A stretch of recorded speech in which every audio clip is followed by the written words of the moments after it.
Come on, frame this then. Put cat out, port tea and sit down. It's time for Act Tracks.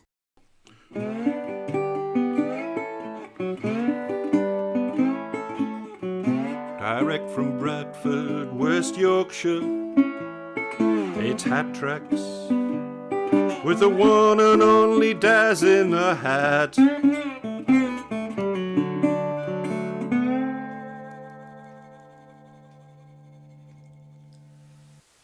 As we stumble from the edge, our bottles gone, we drank the dregs. Our fingers still cling to the ledge. We need each other now. As borders crumble, land and sea, bored by ideology, the skinhead and the refugee, they need each other now.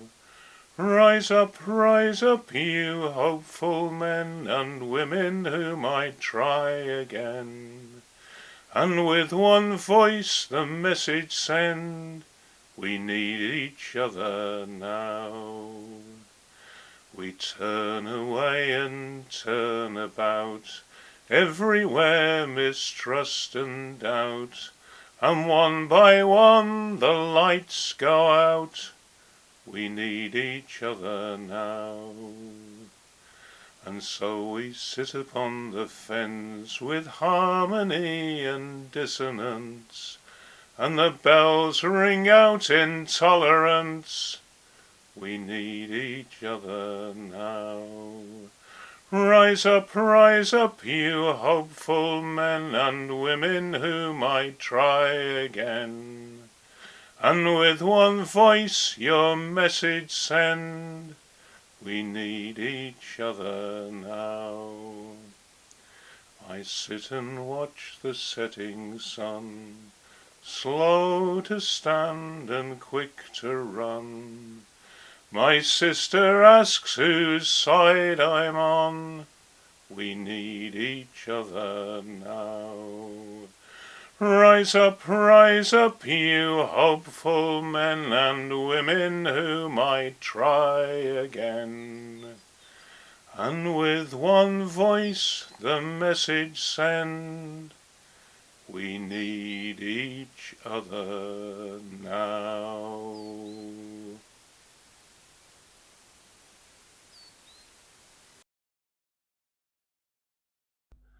Land of ungratefulness, land of misrule, whose voice is resentment, whose actions are cruel, whose policy is to traumatize, whose enemy is hope.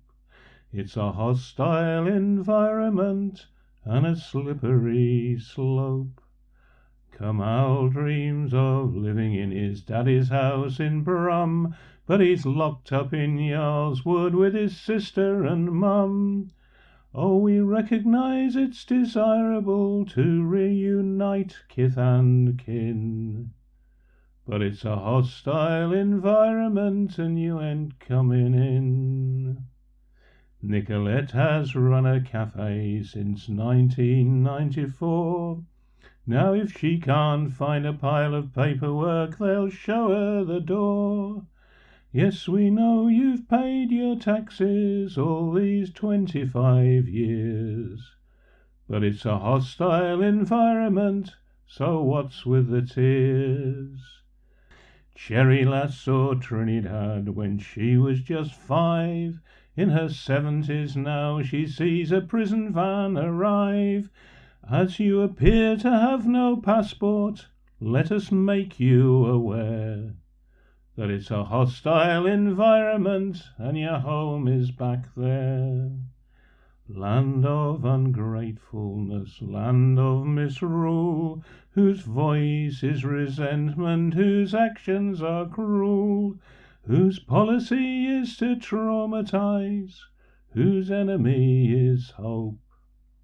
It's a hostile environment and a slippery slope.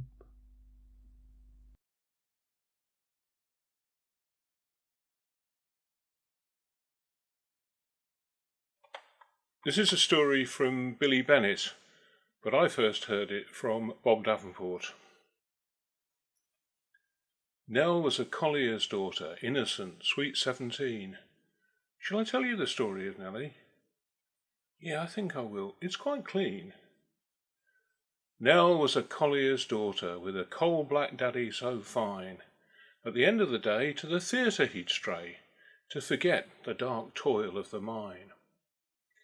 He sat in the gallery with some of the lads, and they started to quarrel a bit.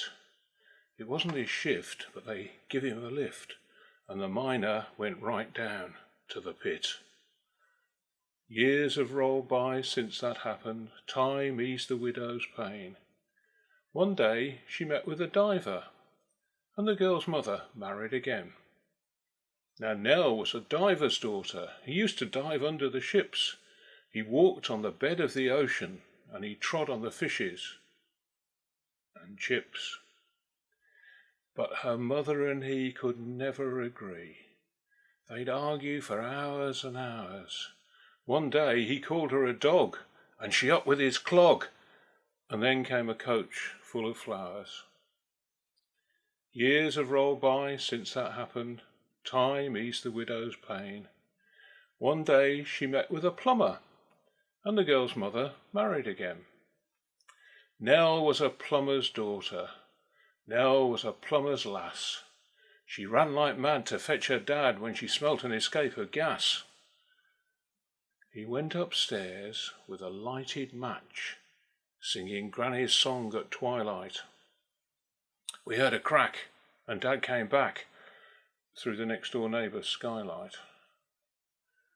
Years have rolled by since that happened. Time eased the widow's pain. One day she met with an engineer. No, not him. Nor him either. One day she met with an engineer, and the girl's mother married again. Nell was an engineer's daughter. She took him his midday meal. He was oiling a shaft, and she started to laugh when his braces got caught in the wheel. But he was hoiked from the ground, he was whirled round and round. Poor Nell, she started shrieking. He came down with a smack on the flat of his back, and his oil can started leaking. Years have rolled by since that happened, and again and again and again, till Nell fell in love with a sailor. She married a jolly Jack Tar. He'd come from the sea. He was just 73, which is a very good age, and you know what sailors are. He had a son called John, who was aged 31, and strange as it is to say, he fell in love with Nell's mother and married her right away.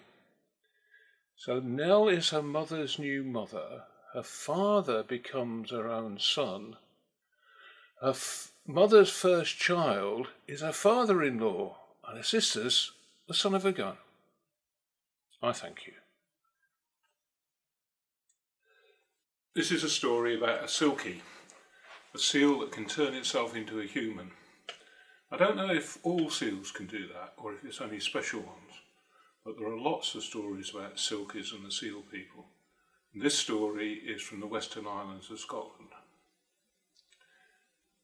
There was a man living on the island, and he was a crofter, a farmer, not a fisherman, but of an evening he used to like to go down to the shore and see the sea and watch the waves. One summer's evening he went down to a little rocky cove, and as he got there he saw there were a group of women dancing on the sand. And they were beautiful, and they were naked, so he stopped to watch. And he saw that they'd laid their mantles on the rocks round the sand, and he went over to one and picked it up. And it was smoother and finer than he could imagine. It was softer than the mist.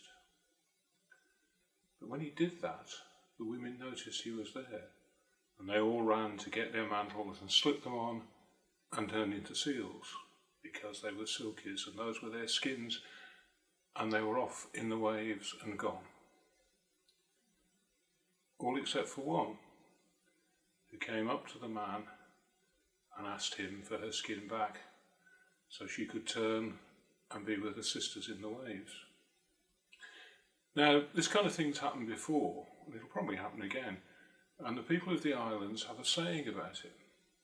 They say, if the man has got more goodness in his heart than love, he will give the woman her skin back and she can go back to the sea. But if he has more love in his heart than goodness, he will keep the skin and she will go back to the house and be his wife. This man did not have enough goodness in his heart. So they went back to the house and she became his wife, and he hid the skin where she would never find it. So, well, he was a kind man, though he didn't have enough goodness in his heart, and he treated her well, although he wouldn't let her be her full self. And they were happy, as people are happy, and there were children.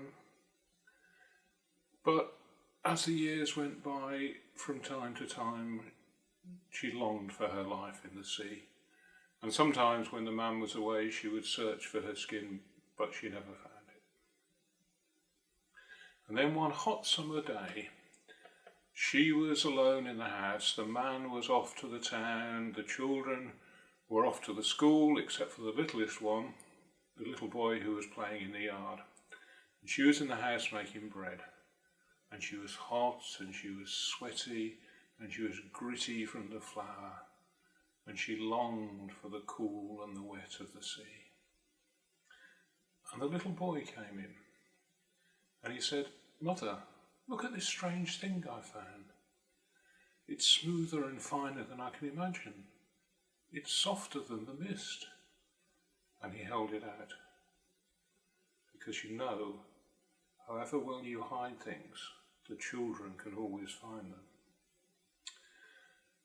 Now, this kind of thing had happened before, and it probably will happen again, and the people of the islands have got a saying about this. You know, when there's something which is so irresistible, there's no point in trying to resist it. You've eaten one salted nut and you think you really shouldn't eat half the packet, or there's only 3 episodes of the box set left and it's after midnight and you're drunk and there's half a bottle of wine left and you need to get up in the morning, and there's no point in fighting against it. Well, with something like that, the people of the island say it's like the Selkie wife and her skin. And this woman could not resist. She took the skin from the little boy and said, "Come with me." And they went back to the shore, back to the cove where she was taken. And she showed the little boy a big flat rock and said, "Tell your father to come down every week and look on this rock." Then she hugged him and she kissed him and she slipped her skin on and she was away in the waves. Well, the little boy went back to the house, and when the father came back and the other children came back from school, he told them what had happened, and they all wept. But each week after that, the man went down to the cove, and on the flat rock he found all kinds of fish so that the family could eat. And she always left pretty seashells for the children. And that's it all.